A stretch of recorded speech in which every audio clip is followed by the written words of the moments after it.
છે।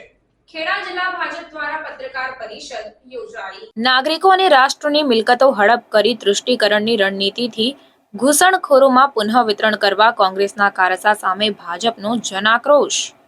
નડિયાદમાં ખેડા સંસદીય બેઠકના પ્રભારી જીવરાજભાઈ ચૌહાણ, ગુજરાત પ્રદેશ ભાજપના મંત્રી જાનવીબેન વ્યાસ, ખેડા જિલ્લા ભાજપ પ્રમુખ અજયભાઈ બ્રહ્મભટ્ટ, બેઠકના સંયોજક દશરથભાઈ પટેલની ઉપસ્થિતિમાં ખેડા જિલ્લા ભાજપ દ્વારા પત્રકાર પરિષદ યોજાઈ। ધર્મ આધારિત આરક્ષણ સામે પણ ભાજપનો પ્રચંડ વિરોધ જોવા મળ્યો। આગામી લોકસભા ચૂંટણી 2024 માટે મતદાન પ્રક્રિયા જારી છે અને મતદારોને રીઝવવા કોંગ્રેસ એડી ચોટીનું જોર લગાવી રહી છે। ત્યારે જનાધાર વિનાની કોંગ્રેસના નેતાઓ હવે તેમની પરંપરાગત તૃષ્ટિકરણની રીતિનીતિ અખત્યાર કરી રહ્યા છે, જેમાં કોંગ્રેસની નજર હવે રાષ્ટ્રની મિલકતો અને નાગરિકોની મિલકતો પર પંજો જમાવી તેનું પુનઃ વિતરણ કરી દેશની લઘુમતી રોહિંગ્યા અને ઘૂસણખોરોને આપવાનો કારસો કોંગ્રેસ દ્વારા અખત્યાર કરવામાં આવી રહ્યો છે, તેમ ખેડા જિલ્લા ભાજપ દ્વારા નડિયાદમાં યોજાયેલી પત્રકાર પરિષદમાં ખેડા સંસદીય બેઠકના પ્રભારી જીવરાજભાઈ ચૌહાણે મીડિયા પ્રતિનિધિઓને સંબોધતા જણાવ્યું હતું। આ પત્રકાર પરિષદમાં પ્રદેશ ભાજપના મંત્રી જાનવીબેન વ્યાસ, ખેડા જિલ્લા ભાજપ પ્રમુખ અજયભાઈ બ્રહ્મભટ્ટ, ખેડા બેઠકના સંયોજક દશરથભાઈ પટેલ ઉપસ્થિત રહ્યા હતા। ખેડા બેઠકના પ્રભારી જીવરાજભાઈ ચૌહાણે વધુમાં જણાવ્યું કે દેશની મિલકતો, નાગરિકોની મિલકતો લઘુમતી રોહિંગ્યા અને પાકિસ્તાન, બાંગ્લાદેશમાંથી આવેલા ઘૂસણખોરોને આપવાનું કોંગ્રેસ કહી રહી છે। એટલું જ નહીં, તેનો અમલ પણ કરી ચૂકી છે। દેશમાં રેલવે પછી સૌથી વધુ જમીનો વકફ બોર્ડ પાસે છે, જેમાં સરકારી જમીન ઉપરનો કબજો સૌથી વધુ છે। જામિયા મિલિયા તથા અલીગઢ મુસ્લિમ યુનિયનમાં SC, ST અને OBC અનામત ખતમ કરી 50% અનામત મુસ્લિમોને આપી દીધી છે। કર્ણાટકમાં તમામ મુસ્લિમોને OBCમાં સમાવી લેવાનો નિર્ણય કોંગ્રેસ સરકારે કર્યો છે, જેની પર કેન્દ્રીય OBC આયોગે રોક લગાવી છે। સામ પિત્રોડા રાહુલ ગાંધીના ટેકનોક્રેટ ગુરુ સામ પિત્રોડા JUS કોંગ્રેસના પ્રમુખ છે। તેમણે દેશના લોકોની સંપત્તિનો સર્વે કરી 55% મિલકત સરકાર હસ્તક લઈ ઘૂસણખોરો રોહિંગ્યા સહિતના મુસ્લિમોને વિતરણ કરવા કોંગ્રેસ પક્ષમાં ભલામણ કરી છે। આ ઉપરાંત ધર્મ આધારિત અનામત લાવવા, ધર્મ આધારિત ધર્મ પરિવર્તન કરનારા મુસ્લિમ, ખ્રિસ્તી, દલિતોને અનામત આપવાનું તૃષ્ટિકરણ કરવાનો કારસો પણ કોંગ્રેસ રચી રહી છે, જેની સામે ભારતની જનતાને જાગૃત રહી કોંગ્રેસની ભાગલાવાદી રીતિનીતિ અને કોંગ્રેસના મલિન ઇરાદા સામે જાગૃતિ કેળવી કોંગ્રેસને જાકારો આપવા અપીલ કરવામાં આવી હતી અને ભારતીય જનતા પાર્ટી તરફી જંગી મતદાન કરાવવા સૌ મતદારોને આહ્વાન કર્યું હતું।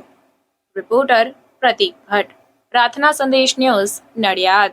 ભારતીય જનતા પાર્ટીના અમારા પ્રદેશના અધ્યક્ષે સમગ્ર રાજપૂત સમાજ, ક્ષત્રિય સમાજને હાથ જોડીને નિવેદન કર્યું છે કે રૂપાલાજી સામેનો તમારો જે વિરોધ છે એ રાજકોટને સ્થાને છે। બાકી ભારતના પ્રધાનમંત્રી નરેન્દ્ર મોદી અને ભારતીય જનતા પાર્ટી જ્યારે દેશ માટે કામ કરી રહી છે, ત્યારે આપ સૌને અમારી નમ્ર અપીલ છે કે નરેન્દ્ર મોદીને પ્રધાનમંત્રી બનવા જઈ રહ્યા છે, ત્યારે આપ એમાં સૌ સહકાર આપો। એટલે દરેક જિલ્લે અમારા ભારતીય જનતા પાર્ટીના, ક્ષત્રિય સમાજના, રાજપૂત સમાજના આગેવાનો જઈને બધાને સમજાવે છે અને બધાએ આ વાતને સ્વીકારી પણ છે, એટલે બધા અમને સહકાર આપવાનો। આના પર કોઈ વોટ બેંક પર અસર પડશે? તમે અમે પૂરું આકલન કર્યું છે।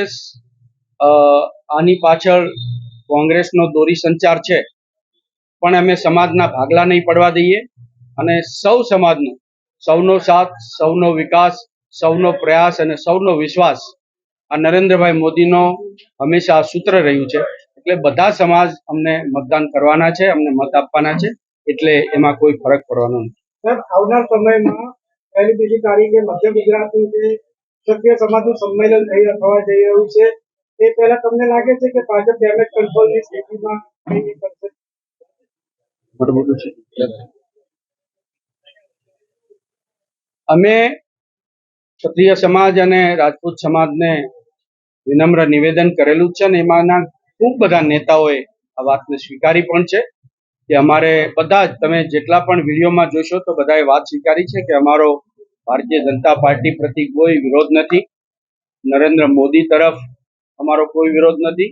આ દેશના પ્રધાનમંત્રીએ ભગવાન રામ ક્ષત્રિય સમાજના હતા અને ભગવાન રામનું 550 વર્ષ પછી એક ભવ્ય મંદિર બનાવ્યું છે. અને ભગવાન રામ મર્યાદા પુરુષોત્તમ હતા, ક્ષત્રિય સમાજના હતા. એમના માટે 550 વર્ષ પછી આ ભવ્ય મંદિર બન્યું છે. એટલે નરેન્દ્રભાઈના સાથમાં બધા જ સમાજ આવીને મતદાન કરવાના છે. એટલે અમારે ડેમેજ કંટ્રોલ કરવાનું પણ જરૂર નહીં પડે, બધા જ સમાજ આવીને મદદ કરવાના છે. સાહેબ, ક્ષત્રિય સમાજના અગ્રણી ઇન્દ્ર વિજયસિંહ ગોહિલે જે ગૃહમંત્રી વિશે ટિપ્પણી કરી ગઈકાલે, એ વિશે શું કહે? એકચ્યુઅલી મને ખબર નથી કે શું એમણે એવું કીધું કે 5 ફૂટના ગૃહમંત્રી બધાને મનાવવા નીકળ્યા છે. આવી ટિપ્પણી ગૃહમંત્રી કરવામાં આવી છે. એમાં કોઈ ઊંચાઈ કે માપથી નથી હોતું. એની કાર્યશીલતા અને એની પ્રતિબદ્ધતા, એમણે જે કર્મઠતાથી ગુજરાત અત્યારે કાનૂન વ્યવસ્થા સંભાળી રહ્યા છે, એટલે કોઈની પ્રોડક્ટિવિટીમાં, કોઈની એક્ટિવિટીમાં કે કોઈની એફિશિયન્સીમાં ઊંચાઈનું મેજરમેન્ટ ક્યારેય કામ કરતું નથી, એની સ્કિલનું કામ કરતું છે. આજની પ્રેસમાં ભારતીય જનતા પાર્ટીના દેશ તર્રાર અધ્યક્ષ ખેડા જિલ્લાના શ્રી અજયભાઈ બ્રહ્મભટ્ટ, મારી સાથે લોકસભાના સંયોજક શ્રી દશરથભાઈ પટેલ, અમારા ખેડા જિલ્લાનું ભારતીય જનતા પાર્ટીમાં પ્રતિનિધિત્વ કરે છે એવા પ્રદેશના મંત્રી બેન શ્રી જાહ્નવીબેન વ્યાસ, આપ સૌ મીડિયાના પત્રકાર મિત્રો, દેશની અંદર કોંગ્રેસ પાર્ટીએ તુષ્ટિકરણની સીમા ઓળંગી લીધેલી છે. તુષ્ટિકરણ કરતા કરતા દેશની સંપત્તિ પણ હવે દેશના લોકોની, નાગરિકોની સંપત્તિ પણ જે લોકો ઘૂસણખોરી કરીને દેશમાં આવી ગયા છે, જેવા કે રોહિંગ્યા, બાંગ્લાદેશી ઘૂસણખોરો, પાકિસ્તાનમાંથી દેશની બોર્ડર ગેરકાયદેસર પાર કરીને આ દેશમાં વસનારા લોકો જે ઘૂસણખોરો છે, આવા બધા જ લોકોને પોતાના મતદાર બનાવીને દેશના લોકોની 55% પ્રોપર્ટી વિરાસત વેરામાં લઈને ઇનહેરિટન્સ ટેક્સમાં અમેરિકાની સ્ટાઇલથી લઈને એનું રીડિસ્ટ્રીબ્યુશન કરવા માટેનું આ દેશના શાહી પરિવાર, કોંગ્રેસના નંબર 1 પરિવારના શાહજાદા શ્રી રાહુલ ગાંધીજીએ હમણાં તાજેતરમાં કીધું છે કે અમે ઇન્સ્ટિટ્યુશનલ સર્વે કરીશું, અમે વેલ્થ સર્વે કરીશું, અમે પ્રોપર્ટી સર્વે કરીશું. ભારતના દરેક નાગરિક પાસે કેટલી સંપત્તિ છે એ સંપત્તિનું અમે ઇવેલ્યુએશન કરીશું, વેલ્યુએશન કરીશું, સર્વે કરીશું. અને ત્યાર પછી આ દેશના જે બાકીના બધા લોકો છે, જે લોકો બહારથી આવેલા છે, જે લોકો દેશમાં ઘૂસણખોરી કરીને આવેલા છે, એ બધા જને રીડિસ્ટ્રીબ્યુશન કરીને એમને નાગરિક હક તો આપવાનો, પણ વેલ્થનું પણ ડિસ્ટ્રીબ્યુશન કરી દેવાનું, આવું ભયંકર પગલું લેવા કોંગ્રેસ પાર્ટી જઈ રહી છે. કોંગ્રેસ પાર્ટીના નેતા રાહુલ ગાંધીના હાઈટેક ગુરુ શ્રી શ્યામ પિત્રોડાએ અમેરિકાથી કોંગ્રેસ પાર્ટીનો મેનિફેસ્ટો જે ભારતની અંદર જયરામ રમેશે ડિક્લેર કર્યો, અને સાથે એની અંદર સુઝાવ તરીકે અમેરિકામાં જે સ્ટાઇલથી 55% પૈતૃક સંપત્તિનો ટેક્સ સરકારને આપી દેવો અને એ પછી રીડિસ્ટ્રીબ્યુશન કરવું, આવું સજેશન કરીને ભારતમાં હાહાકાર કરી નાખ્યો છે. મિત્રો, આ તુષ્ટિકરણની તમામ મર્યાદા ઓળંગીને કોંગ્રેસ પાર્ટી પોતાના મત બેંકને એ રીઝવવા માટેની કોશિશ કરી રહી છે. ત્યારે આ દેશની સુરક્ષા સાથે, દેશની સંપદા સાથે, દેશના સાર્વભૌમત્વ સાથે બહુ મોટો ખતરો ઉભો થઈ રહ્યો છે. ત્યારે આખા દેશમાં ભારતીય જનતા પાર્ટીએ આ અભિયાનને આગળ વધાવી પત્રકાર પરિષદ કરીને દિલ્હીમાં પણ બધા જ દેશવાસીઓને આની માહિતી પહોંચે.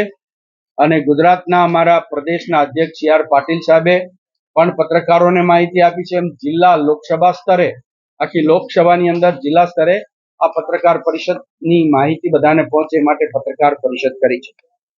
આ સાથે મારે આપને કહેવું છે કે આ કોંગ્રેસની તુષ્ટિકરણની નીતિએ આજ સુધી શું થયું છે, આ દેશમાં સૌથી વધારે લેન્ડ બેંક રેલવે પાસે છે. રેલવેની સૌથી વધારે કોઈની પાસે જો જમીન હોય તો રેલવે પાસે, અને રેલવે પછી સેકન્ડ નંબરે આ દેશમાં તુષ્ટિકરણથી સરકારી જમીન કોઈને આપી હોય તો એ વકફ બોર્ડ છે.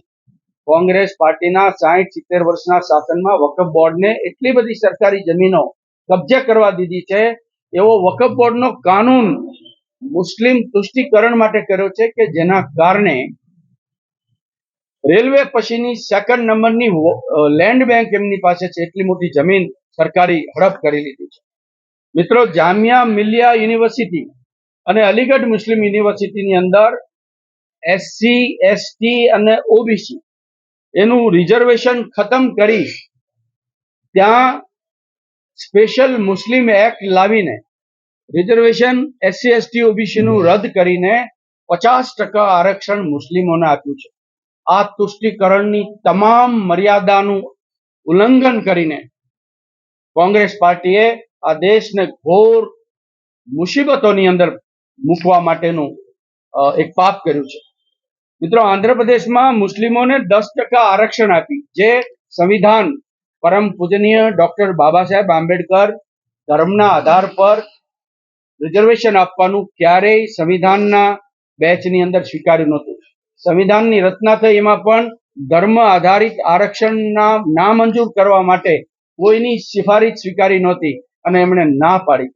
તેમ છતાં કોંગ્રેસ પાર્ટી હર હંમેશા પ્રયત્ન કરે છે અને આંધ્રપ્રદેશની અંદર 2004 થી 14 દરમિયાન 10% આરક્ષણ મુસ્લિમોને આપ્યું હતું અને એ પછી ત્યાર પછી તેની હાઈકોર્ટે એની પર રોક લગાવી. મિત્રો, પશ્ચિમ બંગાળની અંદર કોંગ્રેસ અને ટીએમસીની સંયુક્ત સરકારે 90 જાતિઓ ઓબીસીની અંદર સમાવેશ કરી, વધારાની 90 જાતિઓ, અને એમાંથી 90% of the caste were from Muslim. 90 મુસ્લિમ જાતિઓ હતી, એટલે એનો અર્થ કે 81 જાતિ મુસ્લિમોની, એની ફક્ત 9 હિન્દુ. તમે વિચાર કરો, તુષ્ટિકરણની અમાપ મર્યાદા ઉલ્લંઘન કર્યું છે. એટલે 90 જાતિઓમાંથી 90% મુસ્લિમ જાતિઓને જે ઉચ્ચ વર્ણમાં આવે છે, મુસ્લિમની સૈયદ ને એવા સૈયદ છે, એ બધાને ઓબીસીમાં નાખીને એમણે તુષ્ટિકરણની મર્યાદા ઉલ્લંઘન કરી છે. કર્ણાટકમાં બધા જ મુસ્લિમોને કોઈ પ્રાર્થના સંદેશ ન્યૂઝની તમામ લેટેસ્ટ અપડેટ્સ માટે ચેનલને હમણાં જ લાઈક, શેર અને સબસ્ક્રાઇબ કરો.